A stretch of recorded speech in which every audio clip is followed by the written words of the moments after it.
So, from here, lalabas na tayo ng bahay. Ha? O, nandito na ako ha. Ito na yung kalsada. Mag-goodbye na ako. Yan yung unang bloke. Doon tayo sa pangalawang bloke. Okay? O, yan. So, lakad lang ng lakad. Yan si kuya. Magmagawa ng bahay natin. O, lakad lang tayo ng lakad.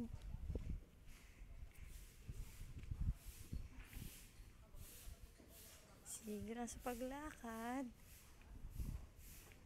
So, ito pala yung mga, ano ba to? Kuya, ano ba tawag dito? Ito ba Meralco natin? Meralco po ito, no? Oh, yan. Yan ang poste ng Meralco. Soon to be dun sa ating lugar. Okay. Yeah. Opo. Okay, o liliko na ako to the main road. Kasi parang, ano tayo next street from the main road. Okay? So, etong lakad, ayun si Jaylin. Galing dun sa sales office. Yan. Finifeel na namin ngayon. Maglalakad na kami ng bongga. Kaya, saan tayo? Dito daw tayo muna. Sa model house muna daw tayo ulit. Dire-diretso lang. Nakikita mo yan. May playground tayo. Yan. So, hindi maiinip ang mga bonggalay na bata. So, yan. So, balik tayo dun sa model house.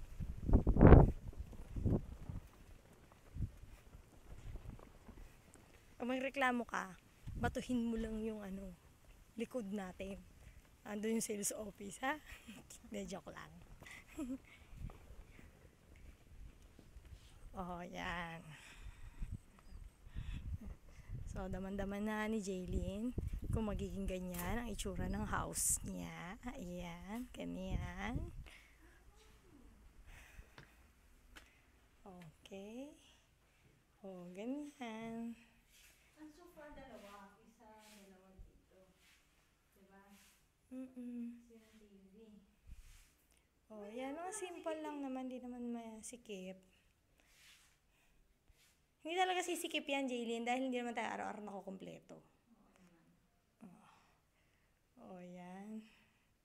Masunurin kami. Ayan. Iningal na ako. Ate, ganitong itsura ng lababo. Ganyan, ka-cute. So, pwede mo siyang takpan using the something like this na cabinet. Yeah. And then yan, ganyan lang siya kaliit. Wala siya mga cabinet, no? Tapos sa likod, sandali, hindi ko mabuksan. Yan.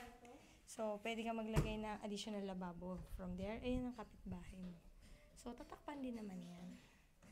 Okay, so, yan. So, pwede dito yung laundry. Yan. So, ito na yung pinaka first step ng hagdanan. Tapos, ayan na. Yan. Ganyan ang itsura. Yan. Okay, ate. Pero magdagdag ka dyan yung pang toilet na pang wiwian ng mga bata. So, yan. So, ganito ang itsura. Pwede na itong kwarto mo. Alin? Ito akin, sa kabila, Kahit yun, pwede. Hoy, ambitious ka. Alam mo, tatakpan ni mama yan alam ko Parang parehas sa Nueva, ay sa Malate, ganyan. Hindi ba? Baka takpan ni mama yan. Ay, hindi pala niya tatakpan kasi yung bintana nga pala. May silbi yan kasi dyan ni mama isasampay ang mga damit. Okay, docs? Pag dalawa ang bedroom, ate, yan, ganyan lang. Yung isa master's bedroom malaki. Yan. Hindi naman pwede. Yan, ganito naman ang master's bedroom. Yan, ganyan. Ay, sa tatlo, wala na talaga. As in, maliit na lang. Bakit? Araw-araw ko ba nandyan? Ang kailangan mo lang naman humiga. Tingnan mo. Sayang yung space na yun. So, yan, may isa pang switch.